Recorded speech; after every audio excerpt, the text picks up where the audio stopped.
Hey, my loves, welcome back to In Her Own Voice. I am Queen Visionary. I'll be the one you hear behind the mic, but at the same time, I'm always standing on the front line, ready to inspire and empower those who struggle to lift their voices. I created this space to be a mix of everything that feeds the soul and to breathe in what matters. So get comfortable. Take a breath with me because this is where silence breaks, truth blooms, and every word is spoken boldly. You're exactly where you're meant to be. Thank you for listening. We are in our From the Pages series, a subspace in the podcast where I share my creative gifts with you all. 556 is the short story that I wrote, and today we are reading part three. Now, Nyx and Quincy have finally decided to explore what this connection could be. We left them inside of Nyx's hotel room. So let's see where we pick up.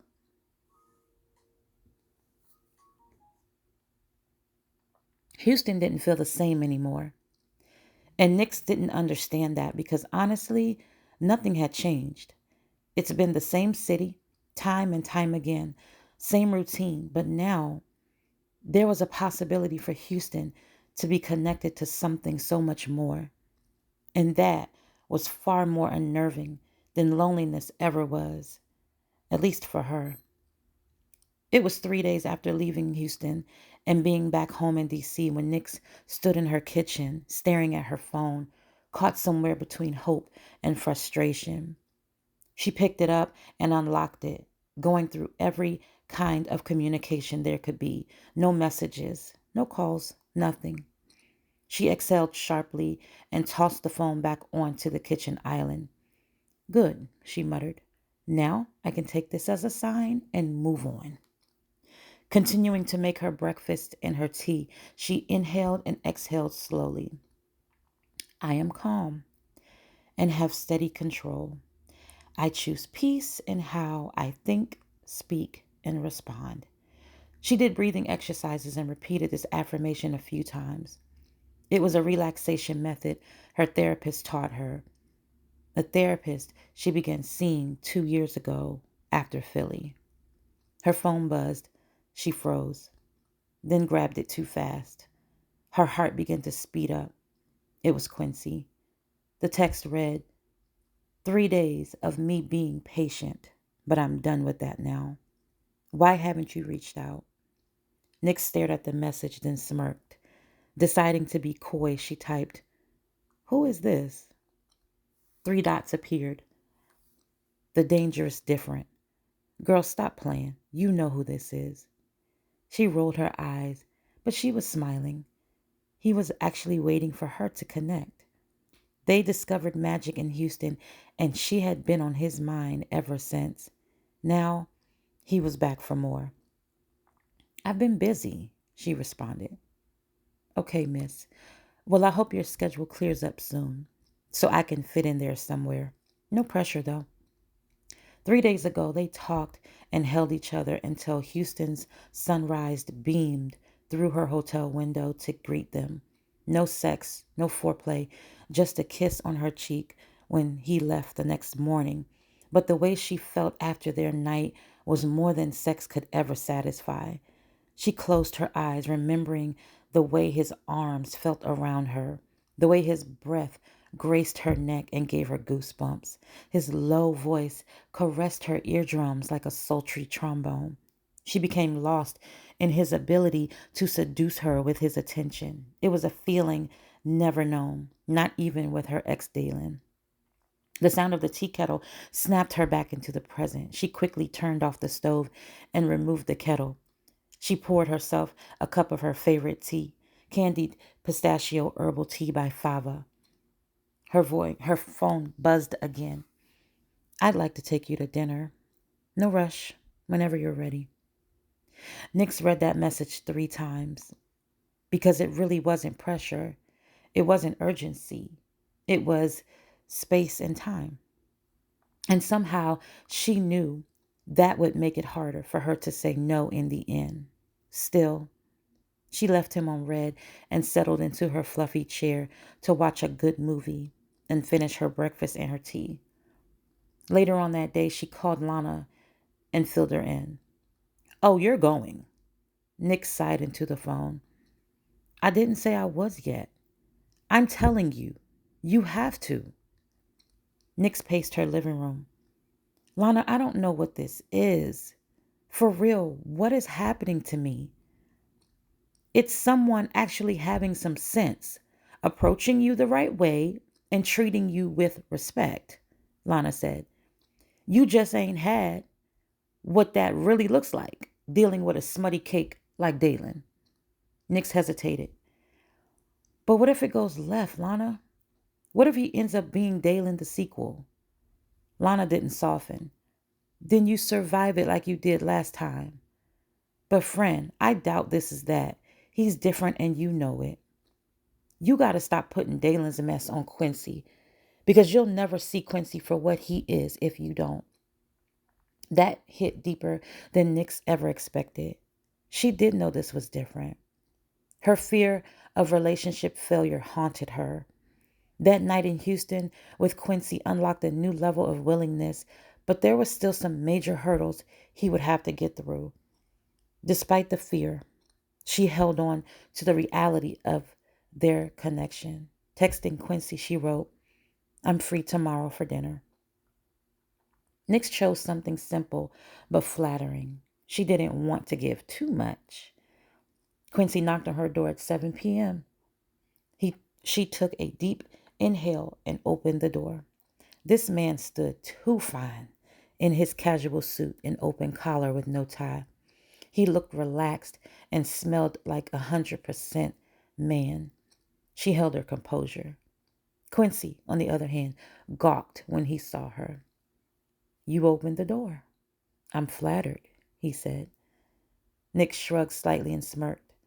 I said I would. He smiled. You're exquisite. Blushing, she replied, Thank you. You clean up nice yourself. All for you, my pretty. They traveled to Bethesda, Maryland for an evening of food and entertainment. So, what do you want? Nyx asked suddenly.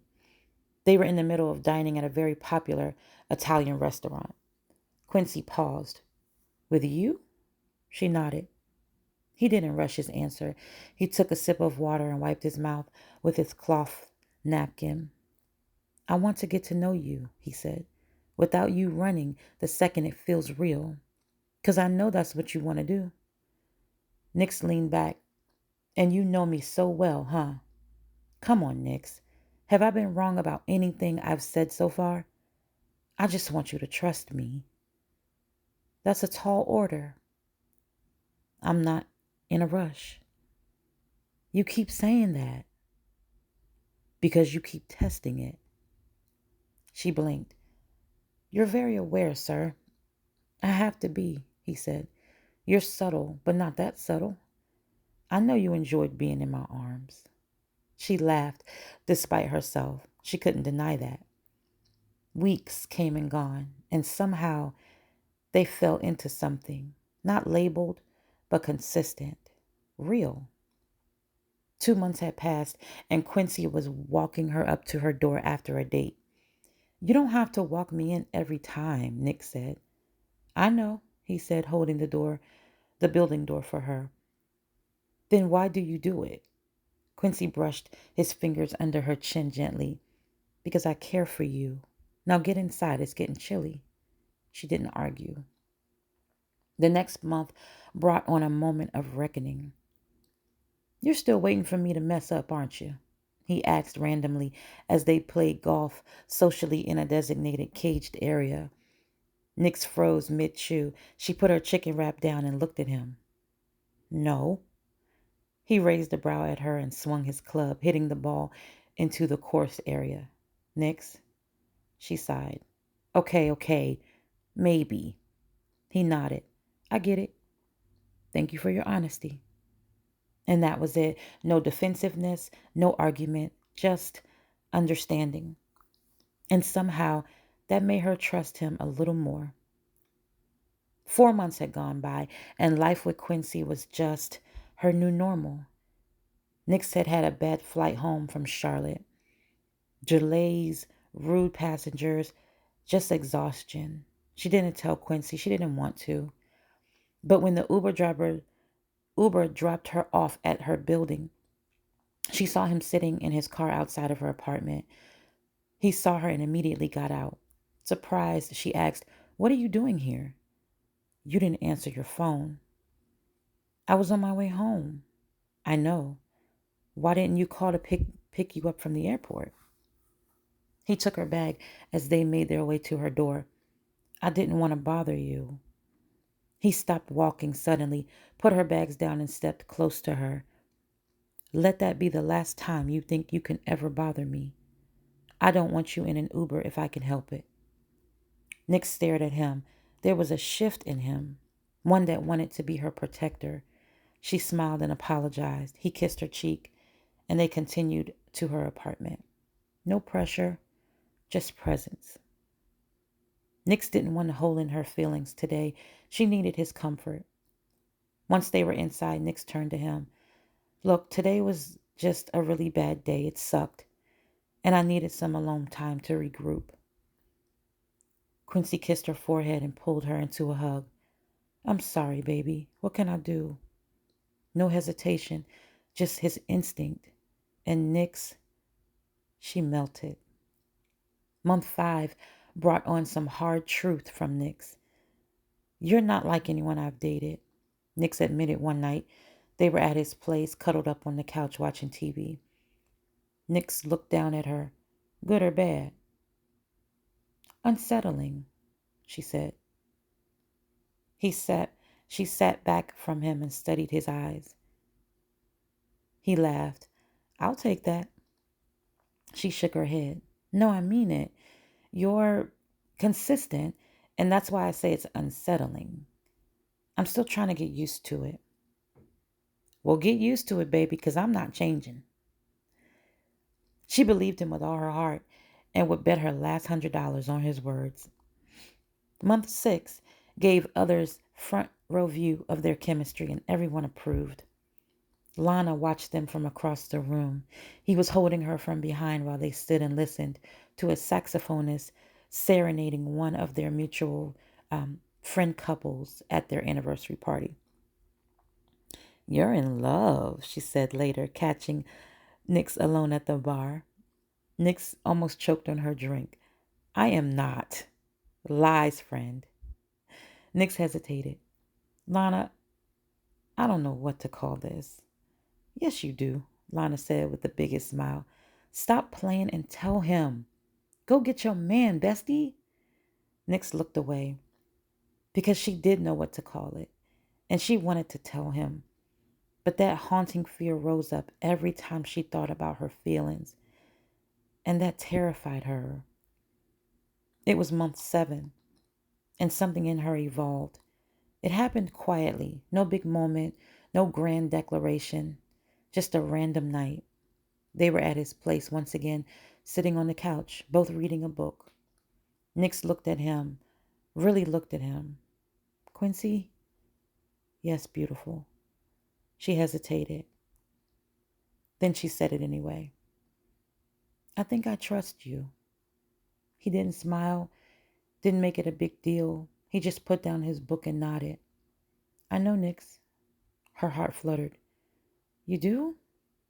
"Yeah, baby." "Oh." She was speechless. Quincy proved time and time again that he knew her, yet she still hadn't gotten used to it. "I've been waiting for you to catch up." He bore his eyes into hers. Nyx laughed softly. "You're annoying." "And you love it."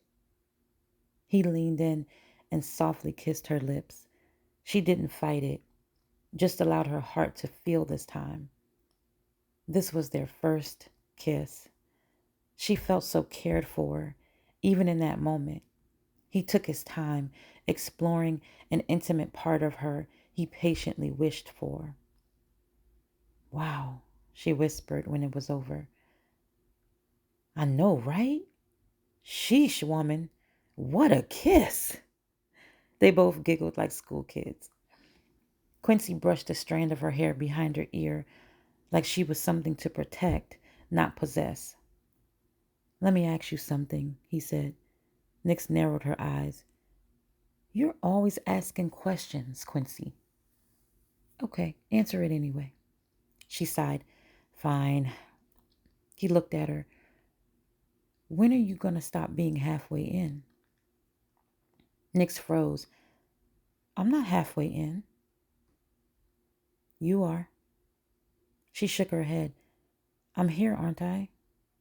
Physically, he said. Yeah. That hit. That hit hard. Nyx stood up, pacing slightly. You said you wouldn't rush me. I'm not rushing you. It feels like it. He stood up too. I've given you space, time, consistency. What else do you need, Nyx? She didn't have an answer. I'm just I'm just not all the way sure yet. Baby, tell me what you need. I'll give it to you. He gently cupped her narrow face in his large hands. His phone buzzed on the table next to them. Someone was calling. He glanced at it but ignored the caller. Taking her hands, he continued. Nyx, Quincy said softly. Talk to me. She shook her head. I just need more time, Quincy, okay? Another buzz, another incoming call. Quincy looked at his phone and frowned slightly. Same number. You gonna get that? Nyx asked, pulling away her hands, slightly irritated. No, it's not important right now. But something in her chest felt off. Quincy, please, can we just drop this? Please.